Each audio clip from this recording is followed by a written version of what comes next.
And we're back. Game number 2 of our third place decider from D2L Season 3 on the way, and what could be a preview of what is to come in our grand finals kicking off in January. That'll be January 7th and 8th. You can find all the details about that at finals.d2l.gg. And you know, both of these teams, again, talked about it a lot. The storylines worth mentioning, of course, again, both are going to be in Vegas for Season 4. This is our Season 3 third place decider match. But both of these teams, obviously, continuing to have, it's no surprise, really, that when you look at who's having a lot of success in the West, I mean, obviously, Speed Gaming has wowed and impressed everyone. But aside from them, it's the teams that have the core 5 that have been together for an extended amount of time. Alliance really can't say enough about their success, but really doesn't need to be introduced. The defending international champions who just tore through the entire planet, it seemed like, earlier this year and on through the international just a few months ago. Fnatic, though, I mean, they're one of those teams that when they're good, they're so good. And that's how they looked in Game 1, really. They drafted a lineup that looked to peak in the early to mid-game, and lo and behold, that's pretty much how it worked out. They took advantage. Well, it was just really good drafting when it comes right down to it.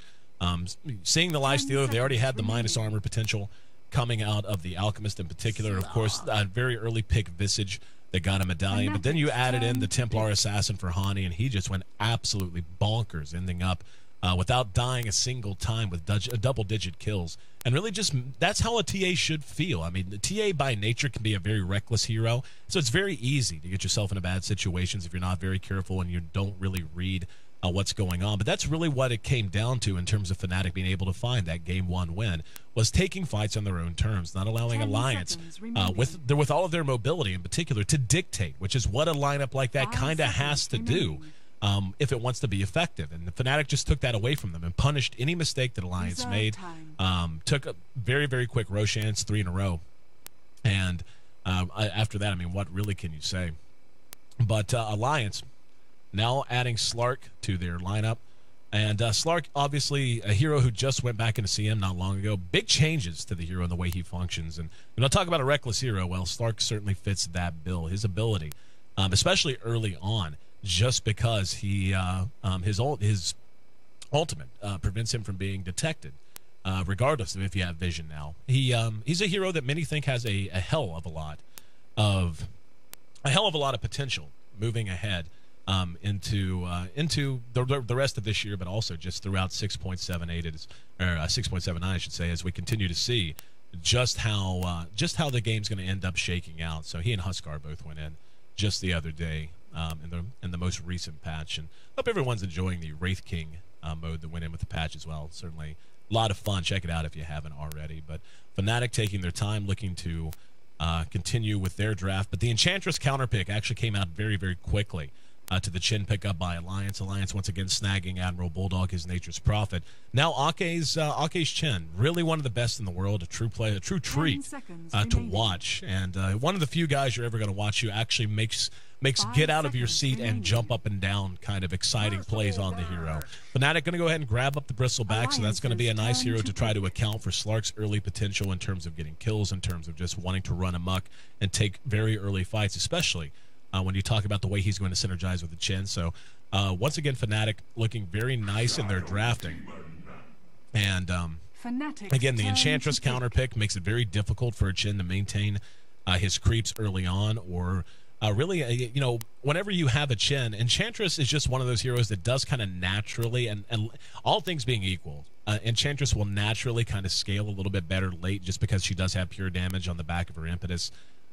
She's very survivable early on as well with Nature's Attendance, and Chen really does kind of have he has a best buy date for sure. Usually want to get a lot, the majority of what he's going to give you within the first 30 minutes or so. Enchantress can scale late, again, just because of ways you can build her, get up a Scepter to increase her impetus damage by increasing the range. Also adds her survivability late whenever you can increase the range on that.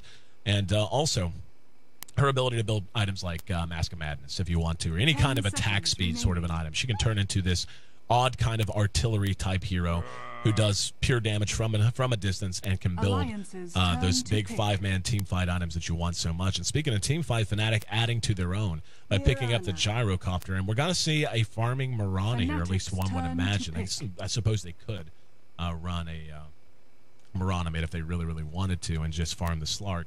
But, you know, that's something that I just haven't seen as a caster all that much in terms of the games I've broadcasted anyway. Slark just tends to really enjoy the mid role. He wants to get early levels, and he wants to get a lot of his gold by being active early, by getting kills, and so on. But there's going to be a lot of problems he's going to have with that. Visage is not as tanky as he once was here in 6.79 because of the nerfs to his Gravekeeper's Cloak. Or his, actually not to that, excuse me, his nerfs to just his base survivability and the way he scales off of that. Nyx Assassin will be the 5th pickup for Fnatic, and that kind of jives with what I was saying. There's a lot of aggressive potential coming out of Alliance, a lot of ways for them to set up. Yeah, they actually are going to farm the Slark on Lotus, so again, not something that I've casted before, but certainly have seen it before in competitive matches, and always a question of how you want to go about that. But with Loda now farming up the Slark, Mirana going to be played by S4. S4's movement on the Mirana, his start in mid is going to be absolutely essential. And in terms of who's going to be going mid, it does appear that it will be a mid Nyx Assassin, which I think is a real nice decision coming out of Fnatic as well. But back to what I was saying, is Alliance, they have a lot of aggressive potential. Obviously, that's stating the obvious. Whenever you have a Slark, whenever you have Nature's Prophet, there's a +1 to any fight. The push potential between Chen and Nature's Prophet in particular, quite immense. They have a lot of ways to set up Sacred Arrow for S4 to land. Shadow Demon's Disruption, the most obvious among them. A Sprout is very good, coming from Nature's Prophet as well. Not to mention, of course, being able to stun. Looks like the vision is a little screwy. Fix that as quickly as we can. I'm actually not sure what button that's bound to on this. And yeah, I'm not sure what that's bound to on this computer. The vision, as we can see, it's blacked out here. And we'll fix that just in a moment. I'm actually really not sure. I have to figure that out one way or the other. But in the meantime, we will go ahead and run through the lineups. Looks like they're going to go ahead and move out, at least at the moment. But yeah, the Fnatic's lineup is going to be very, very difficult for Alliance to track down in most cases. As much aggressive potential as they happen to have, and we can actually see Ake out front a little bit, and with EGM behind him. But they're so survivable. The Bristleback, obviously one of the tougher targets to bring down Nyx Assassin with Vendetta and Carapace to get him out of trouble. A lot of slows, a lot of stuns between No-Tail with Nature's Attendants to keep him and his teammates alive. Fly with Grave Chill as a slow. The Enchant as a slow. Trying to engage through a call down if they do try to engage. And Era's in a decent position. But the horn does blow. And again, I'm not sure what button. The battle begins. It's under control. Connie on top of it. But for the moment, we'll just deal with it. And we'll go ahead and run through our lineups. Once again, this is our Season 3 decider. This is a Season 3 third place decider.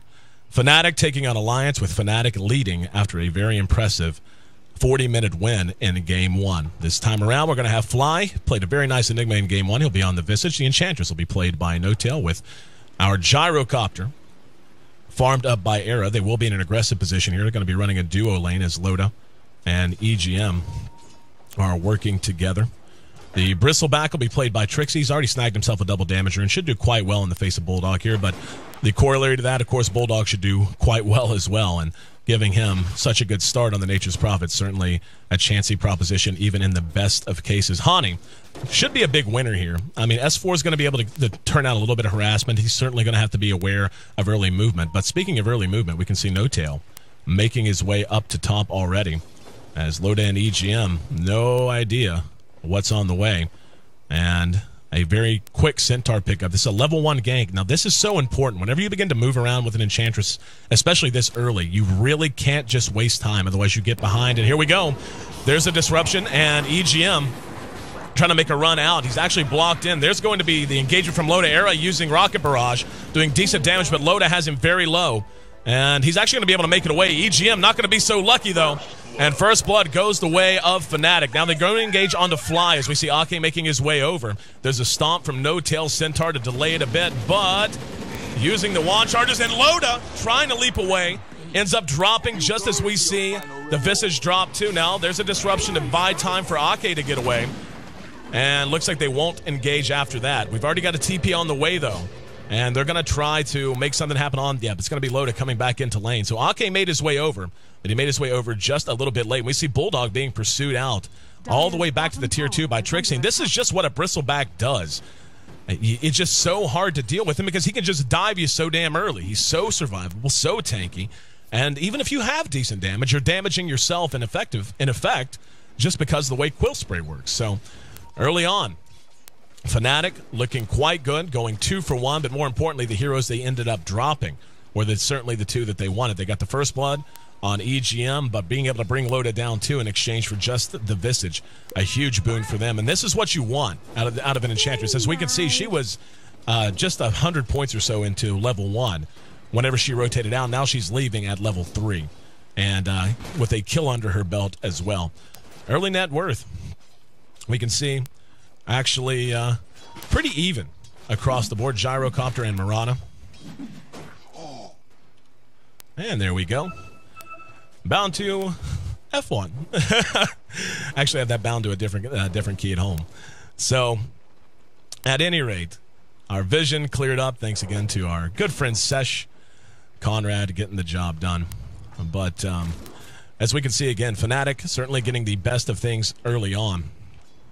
And the early levels as well. We can already see Bristleback to level 5. And you know, across the board, they're beginning to open up a bit of a gap, and we see No Tail is actually quite far behind, but so is EGM's Shadow Demon, and the movement is really going to be what's key here. We can see Bulldog again. He's certainly getting his farm. He's sitting at a decent 9 CS, but he's been dove and shoved out of lane so much that the Bristleback is actually already doubling him up. And not to say that he won't be effective because of that. We saw just how well Bulldog was able to bounce back in game 1. And again, just what he does. He just manages to find gold everywhere. And Arrow, barely off the mark, ends up hitting a creep. But S4 taking his shot and not having it pan out. Looks like he's going to get some help, though. And this is what you want, especially if you're EGM. Level 3 now, ready to get active. And Shadow Demon is one of those heroes who can just flat babysit, but this is what you want to do with him. Now, tracking down Hani before level 6 should be a bit easier. There's the Carapace, and holding on to the arrow. He's going to spin the Impale. S4 took a lot of damage there, and the arrow well dodged by Hani. And this is what I was talking about during the draft. There's so much aggressive potential on the side of Alliance, but it's just so hard to track these heroes down. I mean, just between the Nyx Assassin and the Bristleback alone, being able to reliably execute a gank is just a forlorn hope. And Loda being shoved around quite a bit up here at top, too. That early death really set him back tremendously, as he's just at 10 CS now in the face of Era's 21. Now, the way Era builds here is going to be interesting. Is he going to build straight damage, or is he going to go with what one would expect, a very early BKB? He's just sitting on a Bassi and brown boots at the moment. Could end up going with a Midas approach if he wants. And really, that wouldn't surprise me. When you look at Alliance, Mirana is just not that good of a late-game carry. Slark, I mean, Slark and Mirana both can serve in that late-game carry role, but only if they get ahead early and stay ahead and maintain and build upon it. Like we saw Hani do on the TA. I mean, he got a couple of levels ahead, and by the end, he was the highest level on the board by quite a large margin. And, you know, you can have heroes that function that way.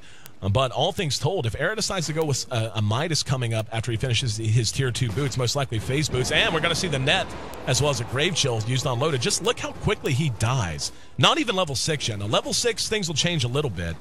But for the moment, really tough for him to really do much of anything. He is getting some help rotating up to EGM. And here's the T-Ping. Tower does end up dropping. Enchantress brings it down. S4 going to be looking for an arrow. There's a disruption. No Tail turns for the Nature's Attendants. Here comes Bulldog in with the +1. Era going to be the target, using his magic stick to try and buy time. Does a bit of damage. Bulldog, one last auto attack enough to bring him down, but Ake looping around from the back manages to secure that kill. Hani made his way up. Oh, he actually stuttered on the Impale, and that's going to end up costing him dearly. He might get this kill. Nope. Loda there to make it. Actually, though, it's a double kill for Ake. Thought Loda ended up getting that. But S4 going to be sent home with about 16 HP to rub together, going home to lick his wounds a bit. But you know, that's one of the hardest things about playing Nyx Assassin now, and why the hero, even though he has had a bit of a resurgence in past week or so, past weeks, I should say, plural, Even though he has seen a bit of a resurgence, it's still so hard to decide in situations like that. I mean, Vendetta has become one of those abilities you use kind of for in the middle of a fight more so than anything else. Or at the very least, you use it and then you line up your impale, you shoot the impale and just say to hell with the damage. As nice as the damage is to have, impale's just so tough to hit. And we saw quick reactions will always make it hard, even at point blank, for a Nyx assassin to line up the impale following his reveal after the Vendetta. Down at bottom, though, Bulldog in a bit of trouble. Will be able to TP away, though, and the stomp from No-Tail slow. Loda's going to show up there with S4, and the kill secured with a little help from Nature's Wrath.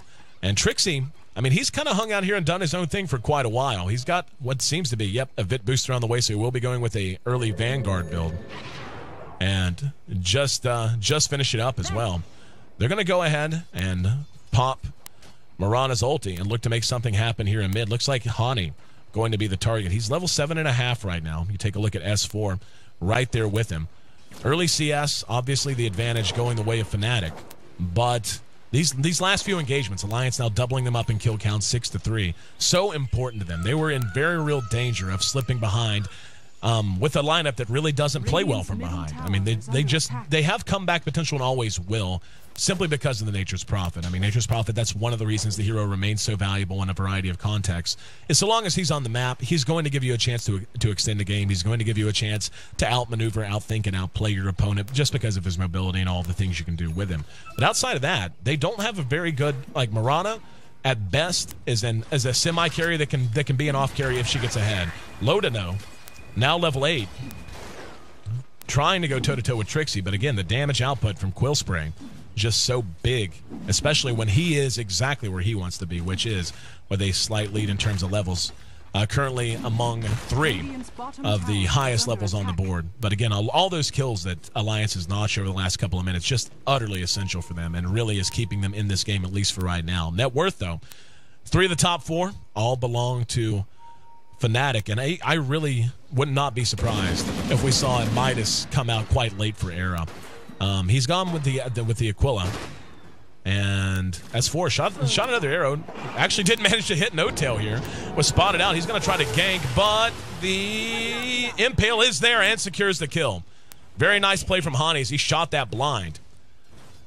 So they end up trading Mirana for Enchantress, and that's going to be a trade that Fnatic's going to be happy to have made. And in the meantime, Ake and Bulldog trying a little strategery, a little sneakery as they move into the Roche pit and hope Fnatic doesn't sniff it out. The Visage Familiars are out if he wants to use them to check. And looks like they're just going to go ahead and fly on down the bottom. Trixie and Loda continue to go blow for blow. Era's been left completely unimpeded to farm up at top. But this Roche pickup, which looks like it's going to happen, Hani's pinging it. It looks like he just pinged the rune, actually. Thought he was pinging out the pit. But yep, saying the rune's not here. It's going to be an illusion rune at top. But they're going to feel a little bamboozled as Bulldog picks up the Aegis. And Fnatic had no idea it was taking place. And Alliance just doing so well at using this lineup despite a little bit of early struggles. At bottom, Fnatic wants to change that. They want to try and force a fight. Here comes Loda, trying to scare Fnatic off. He's got a little bit of help in the form of Ake. We'll see if they're going to commit to this defense, though. They've already used the glyph, so the tower now down a quarter health. But yeah, just look at Trixie. This is what a Bristleback can do. It just makes it so hard to try and engage and defend towers. Yeah, and they end up taking it for free just because they're scared of what's going to happen if they jump the Bristle and then get stunned out and just allow him to pile on the damage. Hani makes it to top in time to defend this tower. Now Chen has picked up his mechanism, so Ake getting a very important item up at a decent clip.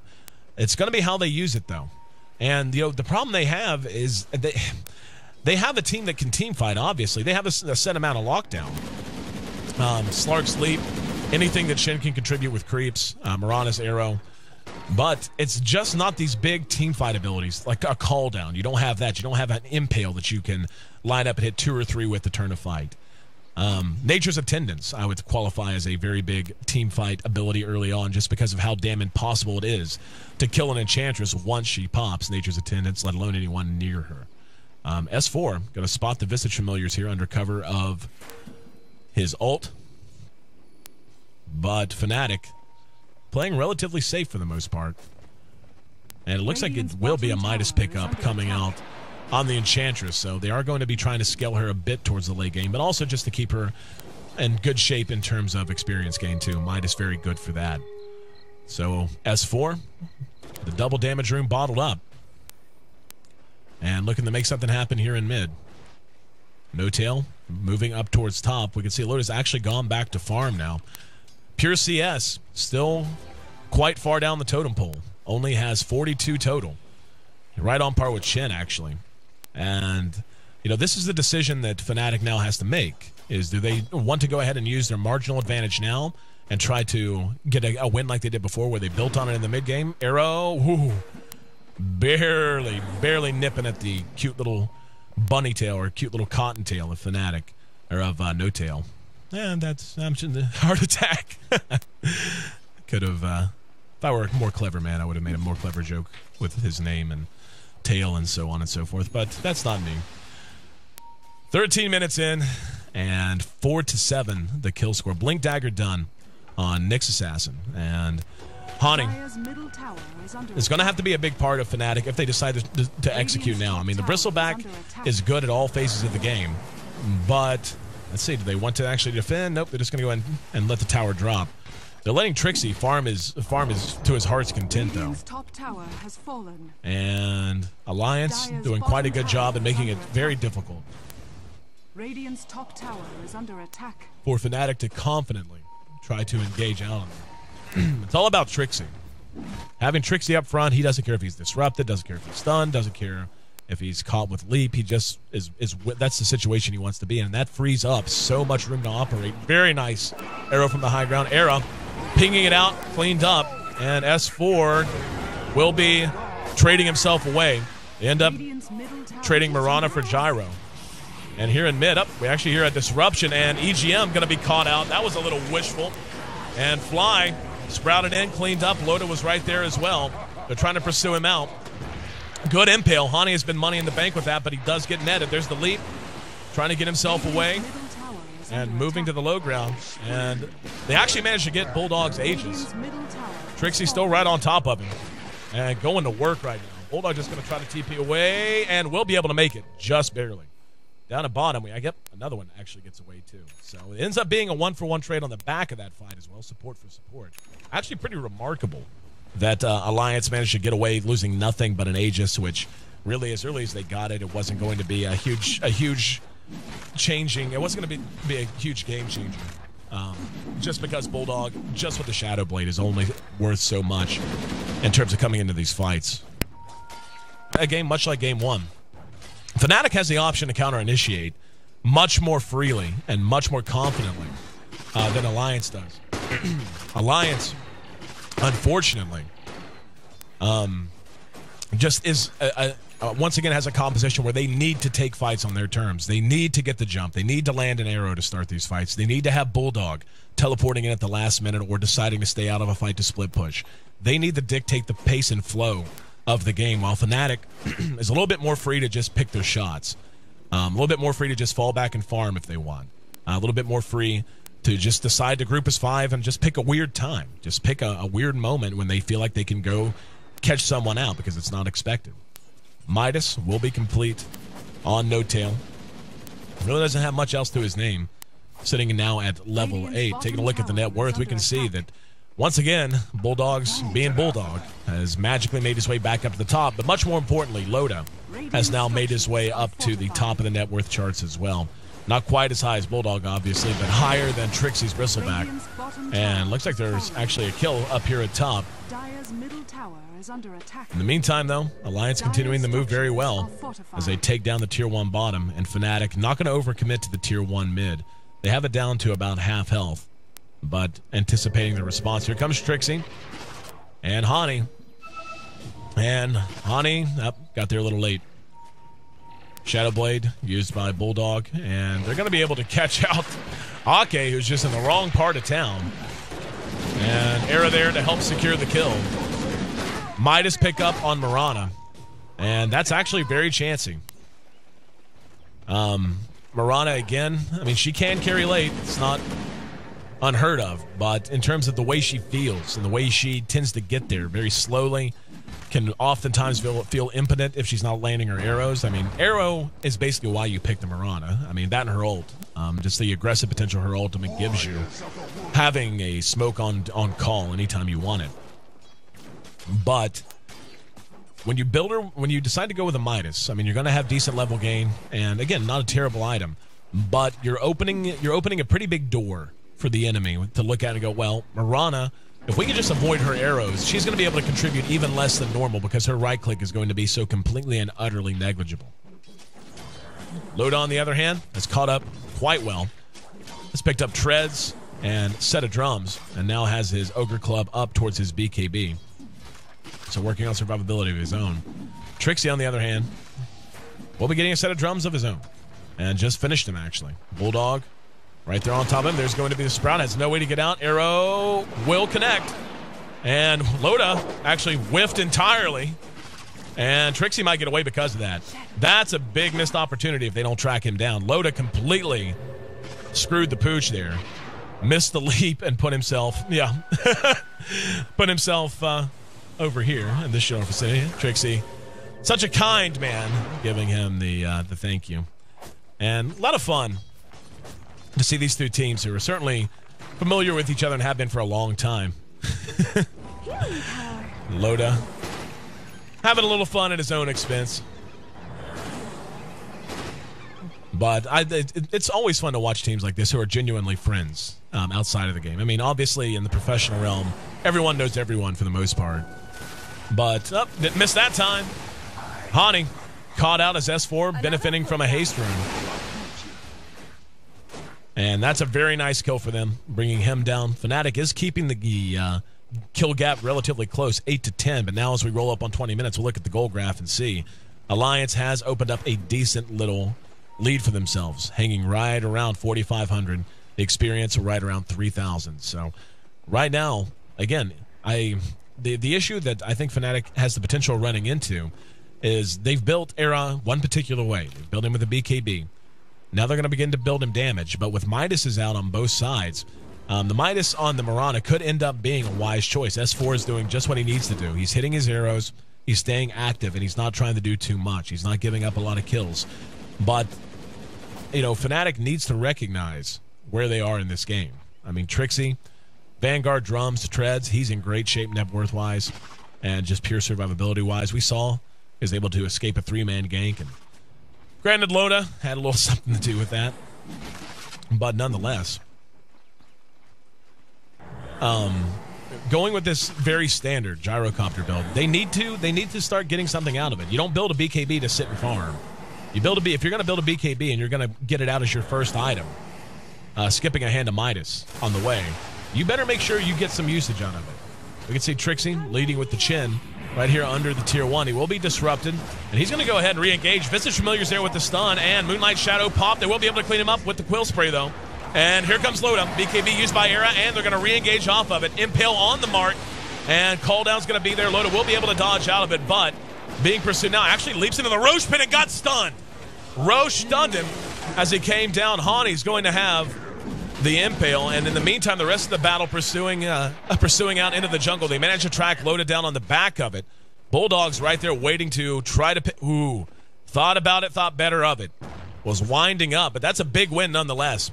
That fight got spread out. We saw that Trixie was just eating the damage in the mouth. It's actually going to be a real quick rush build for this Desolator on Bulldog, getting it up at 21 minutes. And this is almost kind of a pubbish build. Just because of how good it is. I mean, it's and how good it is in select situations. Deso, great item, obviously. Adds to his right click. The armor reduction, very, very nice against the bristleback in particular. But it's not a lot of utility to it. You're basically a glass cannon. And you got to make sure that your positioning is immaculate. But Fnatic, with that last set of engagements, look at that, has turned this game pretty much completely around. Momentum heading in their favor, and momentum heavily in their favor, and the gold and the experience beginning to head that way as well. And we're going to take just a moment and take a look at Dota TV. Apparently, we're getting reports that there's no audio this game, and we're not sure why. But I want to make sure, yeah, both teams are just kind of doing their thing. So I'm going to pop out real quick to just do this. And, yep, open mic is on. Yep. And I'll double check it one time. Just 1 minute. As best as I know, we had audio in game 1. Okay. Yep, 1 second. Don't want to miss the action as Hani's moving out. The audio will be coming up in just a moment in game, hopefully. But all right, looks like, yeah, he's not going to actually see anything, so do this very quickly. Yep. And hopefully that'll bring us back. I know for a fact. Yep. Yep.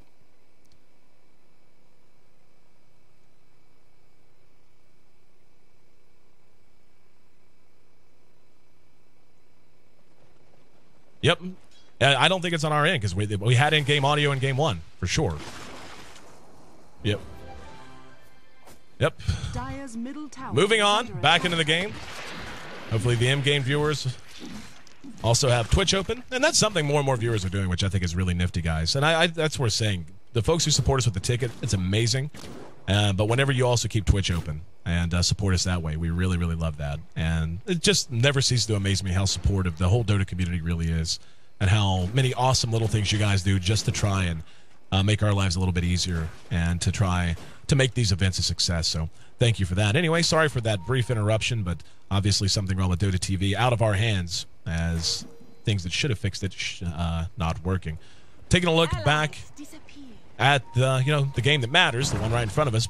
They actually spotted that. The Visage Familiar saw Mirana's Moonlight Shadow go off, and they're going to go ahead and move in that direction. Trixie is so far ahead right now, he just doesn't care. Already has a Hyperstone up on top of everything else.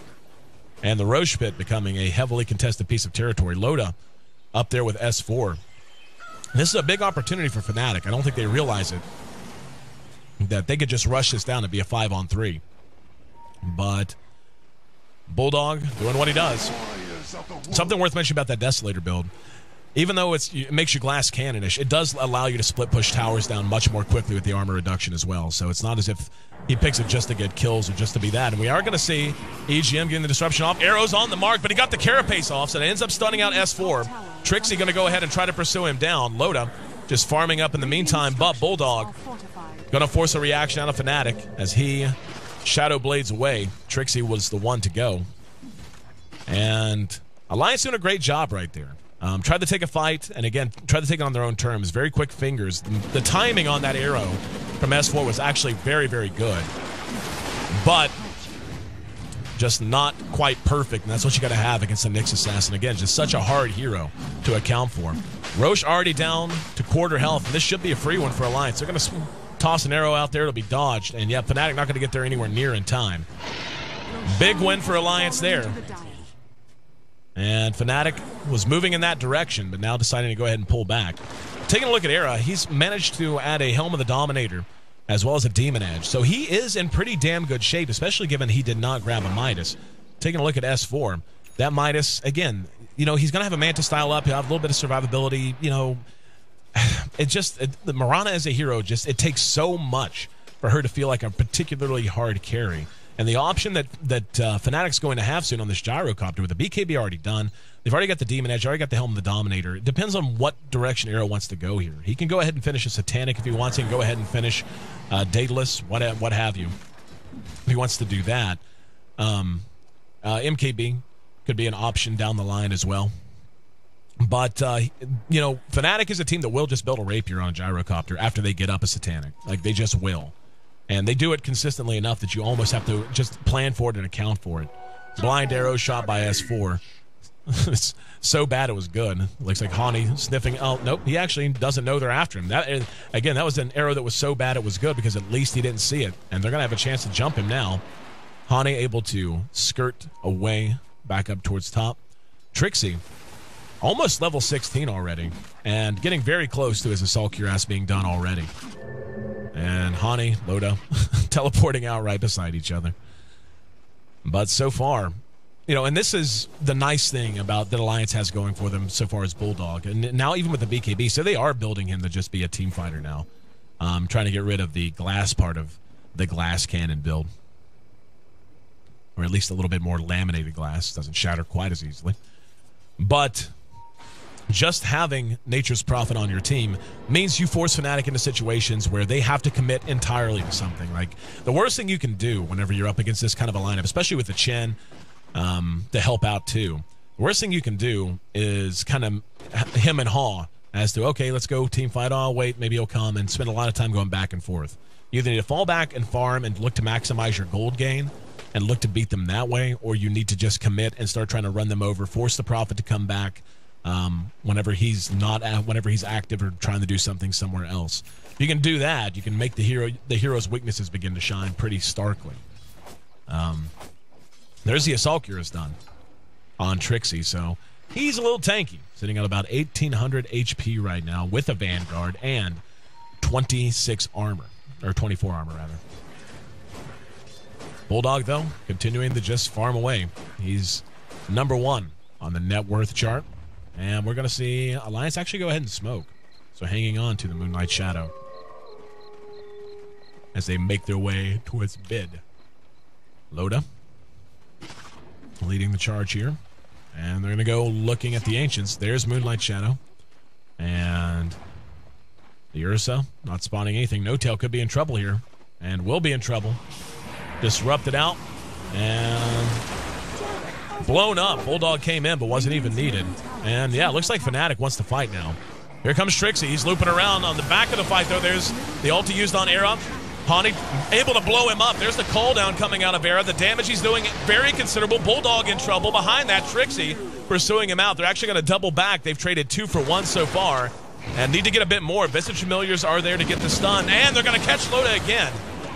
Loda, oh, nice arrow from S4. That arrow guarantee saved Loda and makes that a 3 for 2 trade, as they did manage to track down Ake on the back of the fight too. Now Trixie just going to be a terror for them to deal with. S4 has leap if he needs to use it. He's going to leap to the high ground and begin TPing out immediately. We can see already the damage that Trixie's able to do with Quill Spray, Warpath, and now with that Assault Cuirass that he's built. Loda managing to make it away there. Looked to be dead to rights, but S4, again, with a very nice arrow, bailed him out and kept that fight going a little bit longer. We're all knotted up. 26 kills split right down the middle, 13 apiece. Gold still in favor of Alliance and getting into considerable territory. You know, a little over 5,000 right now, but beginning to get up towards 7,500. The experience is also very close. And we can see that Fnatic had cut it down considerably with that last engagement, hurting them quite a bit. What's going to need to happen is Fnatic just needs to get the next Roshan. They need to get an Aegis on Bristleback and let him go be Bristleback. Let him go crazy and start taking fights the way they want to. And again, this comes down to the execution and the execution of the composition the Alliance drafted. They just have a lineup that when they get the jump, when they get the, not even the advantage, just being able to engage in a particular order with a particular set of targets with the heroes positioned correctly. That's... They have a lineup that necessitates that even more so than most. Whereas Fnatic, as we saw, actually do have a pretty solid counter-initiation and counter-engagement team. So they can afford to play a little reactionary when they want to. That last time, though, again, favoring Alliance in the grand scheme of things. 2,600 gold in the bank of Nature's Prophet. Bulldog continuing to open up quite a large net worth gap between him and Era. Era is hanging, though. He's got 2,700 all on his own, and we'll see what he wants to pick up with it. Taking a look at Loda. He's got the Aegis. That Midas just now really beginning to kick itself in. He's got 2,800 gold right now, too. And, you know, Slark's one of those heroes. You can build him so many different ways. You just really kind of have to wait and see. Invisibility. Will find himself an Invis rune and look to put that to use now. Fly with the medallion up. And, look, yep, I was going to say, it looks like it will be a pure kind of mobility approach. Oh, wow, that's actually, yeah, he's going to go with the Yule Scepter. S4's arrow off the mark that time. He's really just been trying to track Trixie down and excuse me, not Trixie, Hani. Really been trying to track Hani down all game long. Has had some good arrows, but for the most part, Hani has managed to deal with it fairly well. And that's, again, the challenge. is fine, not just finding the arrows, but actually managing to get something out of it when you have a team that's so good at counter initiation and heroes that are so tough to just kill individually. And Prophet actually manages to get a kill on Visage down here at bottom along with Loda. So not a bad pick there. Nyx Assassin with his Yules done as Hani moves back in the lane under cover of Vendetta. And Alliance looks like they're ready to go ahead and shake the tree some. Moving down towards bottom lane. And ready to challenge this tier 2. Going to be 17 seconds until the Visage is back up. Radiant structures are fortified. And this is just, again, the advantage they have with positioning. No Tail trying to chase him out. Visage Familiar fed for free there, and here comes Trixie, showing his face. The Rocket Barrage used by Era to help clear things out. And now with Visage back up, they want to engage. And there was a Force Staff, actually. Yep. Oh, nice impale. Caught two. That's Bulldog and EGM both. Yules up in the air. Disruption buys time. BKB will be spent by Bulldog. He's going to go ahead and just TP away. They will be able to clean up EGM on the back of it, though. And managing to keep the tower up and take that, take the win down there at bottom, even if it is just a Shadow Demon. Very nice. Arrow missed time. No, oh, actually did manage to get it, but Trixie kind of shaking it off. He spins the leap and the Manta, so should be able to make it to safety pretty simply. Roche going to be back up in 60 seconds, and this is essential for Fnatic. They really need to get the game back on track with that. They could put it on the Bristle, or they might even think about sticking it on Era. Era's got 3,800 gold in the bank, so getting very close to having a big item soon. And S4 spotted. Hani's there. Under cover of Vendetta. Let's see what he wants to do. Moonlight Shadow going to be spent. And he's got a gem. Going to spin the Yules. Oh, such a great way to use Yules to set up perfect impales. Great kill for them as they track down S4. Roshan should be back up in less than 30 seconds. Now, it's going to come down to if they're able to spot it or not. I'm not sure where his familiar... Yep, here they are. I was going to say, familiars making their way down. They need to get them into the pit right now and need to try and take advantage of this. Really loving the Yule Scepter pickup on the Nyx Assassin. Such an effective way to mitigate what I was talking about before. We saw him miss out on an opportunity just because he spent the Vendetta first and then could not line up the Impale. Now you just Vendetta, Yules, then Impale, and it's fine. Up at top, we see them pushing. This is going to be so huge for Alliance. If they manage to take this uncontested, Fnatic making a big blunder here. Not even getting the tower now. They have to know something's going on. And just letting Roshan slip through their fingers once again. And in both games, it's been Roshan that has been the huge determining factor in a lot of ways. Game 1, it was all about Fnatic's ability to take fights and take Roche, get the early Aegises. Here in Game 2, just giving themselves a little more survivability. And that's kind of the issue this team composition as a whole faces. I mean, you can overcome anything with enough big items, but just by pure draft, by pure limitations of the heroes, they are rather squishy and easy to kill once you track them down, once you have a way of once you track them down and once you have a way of accounting for whatever special abilities they have, be it Leap, be it Slark's Ultimate, what have you. Chen certainly helps with that.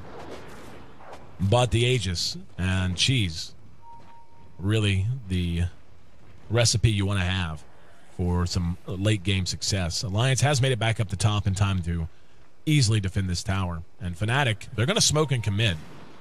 And the arrow shot out. Didn't see where it went. Looks like it went down into the woods somewhere. But they're going to go try and give him the old okey doke. Big creep wave in mid. Big creep wave at bottom. No Tail reveals himself. Yep, they're all going to reveal themselves, just taking all the farm. Down at bottom. Should be a double wave once they clean up this catapult, so they're going to want to send somebody down here. Here comes Trixie. Bulldog's right there next to him. And the Visage Familiar's enough to scare him away. Radiant's bottom tower is under attack. The top, Loda, has continued to fill out his inventory nicely. It is going to be a butterfly pickup for the Gyrocopter, so not going pure damage instead. Going with a mix, survivability and damage. Skull Basher up on Loda. And at this point, when you look across the rest of his team, Might be a situation where he decides to build an assault cuirass. They could really use it. Up at top, they're continuing to go to work on this tower. We'll go ahead and leap across the chasm. Trixie there just in time to wave goodbye. And Hani with that haste rune, looking to make something happen. Visit Familiar spots out Bulldog. And they're going to engage on EGM.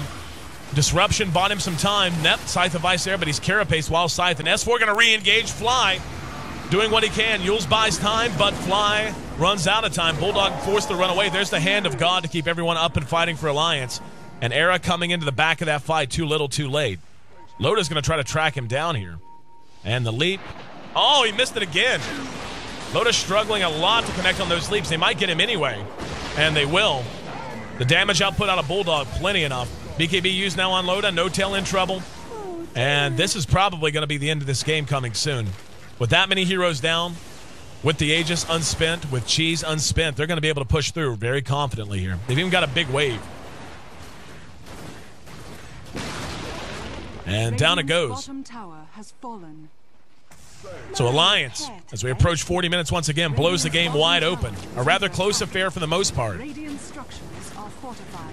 But now should be able to get at least one set of racks. And might be able to sell out and get more. They are going to get a disruption off all by the Soul Catcher. Arrow on the mark. And Trixie just blown up.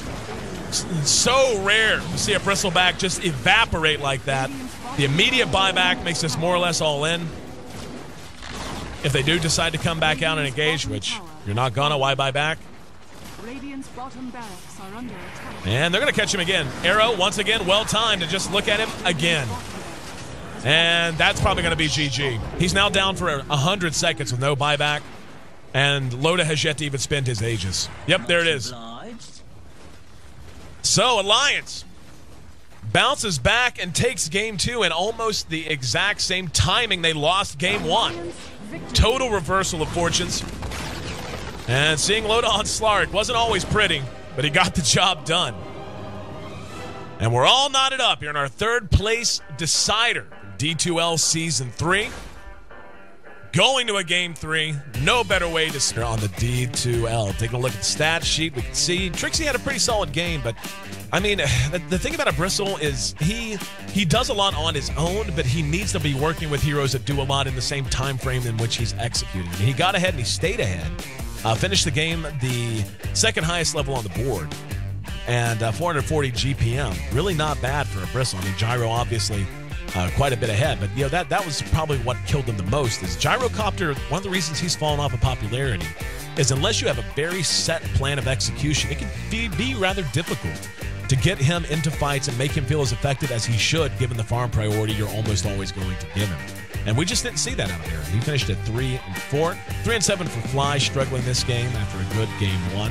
Take a look at S4's Mirana coming out of mid. 5-5 for him. He was on his way to an MKB, it would seem, picking up that Javelin by the time all was said and done. But really hit his arrows for the most part. Didn't miss too many. Loda, 4-2 on Slark. Had a couple of goof moments, but pretty funny stuff. But in the end, it just didn't matter. But as is so often the case, Bulldog really the one taking the lead in terms of gold, in terms of items, in terms of, in this particular instance, just being able to account for some of these heroes who are very difficult to track down and kill. Granted, the later it got a little bit easier. Just some of the abilities like Nature's Attendance just naturally kind of fall off. But finishing up with a Desolator Scythe device in his inventory, 674 GPM, no surprise to see him at the top of that chart. And wouldn't be a surprise if we saw him on Nature's Prophet for a third game in a row, as we now look forward to what will be our final match of the day, and the final match, technically, of D2L Season 3, even though we had our grand finals in Valencia quite a few months ago. 38 minutes, 47 seconds, the official game time, 15-21. The final kill score as Alliance knots things up.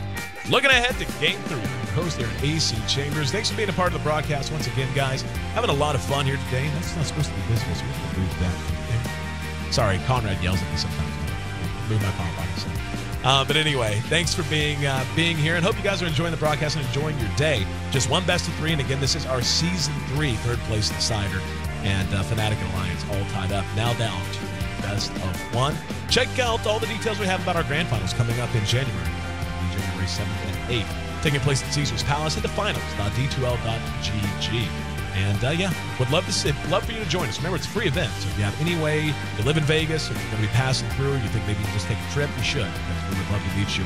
It's going to be a lot of fun. As these two teams that are playing today will be joined by Vici Gaming and LGD for a 4-team throwdown with $50,000 cash money on the line. So other than that, I'm pretty sure we're ready to go. Game 3 underway. Well, getting ready to get it underway anyway. Coming up in just a few minutes. Stick with us, guys. You're on the HyperX D2L. We'll be right back.